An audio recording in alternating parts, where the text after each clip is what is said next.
Hello and welcome to another episode of the Weekly Waypoint, where this week I decided that new game experiences are overrated, my Xbox Series S is probably good for collecting dust, and I'm going to start a new Runescape account instead, because time is a flat circle, and I never learn my lesson. Okay, no, but in all seriousness, I stopped playing Runescape in about late 2019, because I was getting a little bit annoyed at the microtransactions being, well, they've always been kind of invasive, but like, I had 5 level 99 skills, and I just felt like my accomplishments were diminished because of the double XP weekends I was making use of, and all the bonus XP stuff from the daily reward stuff, from the free microtransaction chests they give you every day, and all like the combat dummies I was using from those chests, and all the shark outfit and all of that to help me get 99 fishing. And I just thought, you know what, this just doesn't feel like I like the gameplay, but it doesn't feel like I'm really accomplishing what it used to be. Like, I used to play this game back in 2007, and if you had a level 99 it was a big deal. But these last few months I've been missing the game a lot, and I was like, hey, I might just make an Iron Man account, which is what this is, because an Iron Man account can't trade with other players, so it's like a challenge because you have to make everything yourself. But more crucially, they don't have access to the microtransactional side of the game. They don't get the free daily chests or anything like that, so the kind of like progression of the game is a lot more like it used to be. And I know old school RuneScape exists, but that doesn't really push the same buttons for me as this does. I really like RuneScape 3. I like the changes they've made to the game. I like the way it plays, but I don't really like the microtransaction stuff, so I'm doing this instead. Another reason I'm doing this is because if you've followed my channel for any time at all, or you know me well, you know that I usually have one major like MMO style game on the go, and it's usually somewhere between World of Warcraft, Elder Scrolls Online, Destiny 2, Star Wars The Old Republic, or RuneScape, or something like that.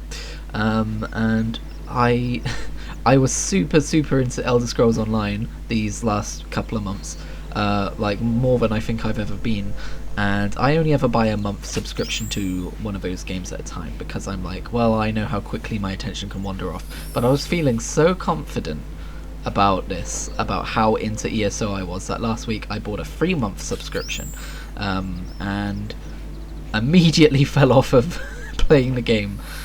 So I just proved myself right. Never buy more than a month at a time for me. Obviously, I was joking at the start, I'm still going to be playing Xbox games. In fact, this week I've been playing Hitman 2, because Hitman 2 went on sale, and then I found out that you can also get the DLC for Hitman 1 stuff, which was also on sale, but only through a particular store page that you could access through the main menu of Hitman 2, which was very annoying, because I was like, well, I guess I like put a poll up on Twitter, should I start playing Hitman from Hitman 2, is the story that important? And everyone was like, just get Hitman 2, because it's the gold version of the game that was 12 quid, and I was like, well, that's a pretty good deal. And then I got into the game and they were like, hey, do you want to spend 18 quid to get all the Hitman 1 levels? And I was like, I do. Yes, I do. And I'm glad I did, because I've been playing through them, and they are spectacular. I think Hitman 1 had 6 levels initially. I played about the first half of the 5th level before I was like, I think I should just play 1 level a day, because that was my 2nd level. I got a bit burnt out on it, but I got impatient and I kept dying. But no, it's so good. It's so much fun, and you're going to see lots of fun gameplay clips in Xbox game parts of it, so look out for those. My favourite part of the modern Assassin's Creed titles was attacking forts and trying to stealthily kill all the guards without ever being seen, and like the kind of like, oh shit, like I'm about to be found out, and like hiding, and then like hiding bodies and stuff like that. And that's this Hitman 2 is that, but turned up to 11. So I'm really enjoying it. I've only recently discovered my love of stealth games, to be perfectly honest. I mean, I've always liked Assassin's Creed, but that was always the outlier for me. I think when I thought of stealth games previously, I was thinking of stuff like Metal Gear Solid and Splinter Cell, and I think for me, what I don't like is kind of like modern tactical settings, and Hitman's a little bit of that, but the gameplay is completely different to those games, so I'm okay with it. But yeah, I think I like stealth games, guys. I mean, between that, Assassin's Creed games, and Heat Signature, which is a fantastic little indie title. Yeah, I love them. They're great. They're cool. They're great. They're awesome. I love them. I don't know why I'm doing this. Also this week, to continue talking about video games, big shocker, not new Super Mario Bros. Super Mario Bros. 3D World and Bowser's Fury came out on Switch, and I really want that game.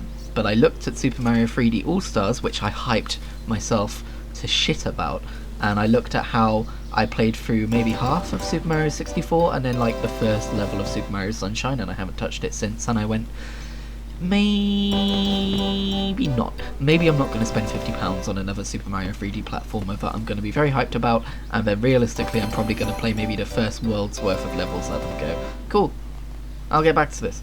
And then there'll be a new Mario game out, and I'll be like, oh, I really want this game, and the cycle will continue of me burning money. So I didn't buy Super Mario 3D World and Bowser's Fury. Instead, I just decided, you know what, I haven't turned my Switch on in a few months, so I charged up my Switch and I turned it on, and I played through a few new Super Mario Bros. U Deluxe levels, which is one hell of a title. Not the game, I mean like the name of the game. One hell of a title for a game. That is just a mess. But I left off somewhere in the swamp levels, which are way more fun than they sound, because actually it's called the Soda Jungle. They changed up the themes a little bit in that title, in that game, and they're fun levels. They're fun levels, Jan, and I enjoyed it, and I was like, this is what I wanted. I basically got the gameplay experience I wanted without having to spend £50, and bonus, getting more value out of a £50 that I already spent a year or two ago. I was going to play 3D All-Stars, but it started updating, and I was just like, well, I'm incredibly impatient, so I'm going to go and play new Super Mario Bros. U Deluxe instead. I think I am going to make it an aim of mine to go back and finish those games that I got halfway through and then dropped, so new Super Mario Bros. U Deluxe. Maybe not Super Mario 64 on the Switch, because I've already finished that on DS. But I do want to go back to Sunshine, and then I want to make an assessment if I'm really enjoying Sunshine that much. If I'm not, I'll drop it and move on to Galaxy. But if I am, you know, I'm going to try and slowly work through it before I get in any new Super Mario games, because, I mean, come on. I actually have a list on my phone of games which I've... it's like a little tick box list of games which I've been playing this year, and it's a lot of empty boxes. There's about 3 checked boxes, and they so far are the Markarth DLC for Elder Scrolls Online, Saints Row 2, and something else. Oh, Donut County, of course. If you want to hear more about my experiences with those games, go to kritigri.wordpress.com. But yeah, it's been a week of me not quite knowing what kind of a game experience I actually want, and then playing it, because I didn't even talk about this yet. You know how I picked up Dragon's Dogma last week for £6, and then I was like, oh, I shouldn't have bought that, because that was a bad purchasing habit from my kind of like how I used to buy Steam games of, oh, I'm not going to play this, but I do want it so that I can play it another time while it's super cheap. I'm not going to do that anymore, but Dragon's Dogma was what I did for that. I was like, well, I should probably play Dragon's Dogma, so I downloaded it and played it, and realised, for all the hype that game gets, I don't think I like it, or at least I don't like the initial feel of it, the way they throw the systems at you, and they're all a little bit different, and the aesthetic and the story didn't really capture me at all, apart from maybe the dragon eating my heart. That was pretty cool, but other than that, I was like, no, I don't know. What's making me want is Dragon Age Origins. So I downloaded Dragon Age Origins, and I'm up to the point where I usually stop playing that game, but I'm going to keep playing it, and I did the Dwarf Noble starting area, and I've never done that one before, and that was really cool. So I think I'm going to be playing some Dragon Age Origins as well, as long as I don't fall off the wagon for like the 4th time, because I get to the point where how do I say it without spoiling it? I get to the point where you're about to leave the swamp with Morrigan, and then I always stop playing. So I've got to that point, and I'm going to continue playing, somewhere between playing Hitman 2 and Runescape as well. So yeah, it's very much been a week of feeling a little bit at a loss of what do I even want to play, like being between constant games, and not quite knowing exactly what I want. But I'm there now, I've got the games I'm playing, and yeah, I'm gonna keep on playing RuneScape after I've uploaded this video, and then Hitman 2 probably as well later today. There's a new Blurble Reasoning in the works. We're talking about channel content now because that's what this part of the video is for. So I got the manga edition of Cirque du Freak. It arrived this week and it's so good. It's so good. I have to make a video about it. I know we're halfway through rereading the actual book series that it's based on, but I didn't know this was going to be coming out. I talk about this more in the video, but I've recorded the first half of that video because I finished volume 1, which is Cirque du Freak, and it's so good. I'm really excited about it, and yeah, look out for that video going up at some point. Probably soon. I just need to read through the Vampire's Assistant stuff now and talk about that too. Also, thoughts on Buffy/Angel is closer than you might think, because even though there was like a 2-month wait for the last episode, I am now forging ahead at a decent pace, out of fear that all 4 are going to pull Angel from their streaming service and screw me over, because it is a free online streaming service and they don't say how long they're keeping titles for, so I'm slightly worried about that. So yeah. Also, Pictures Without Pictures, the podcast I do with Reese about movies, will be returning soon, I promise. We had plans to do it this week, but then I accepted some overtime at work. So yes, next week hopefully. I haven't actually talked to him about next week yet, but next week hopefully.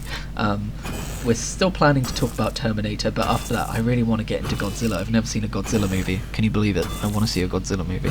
Although I'm not sure whose turn it is to pick a movie even, so I don't know about that. Anyway, thank you for watching this video. I'm going to go play RuneScape and I'll see you later.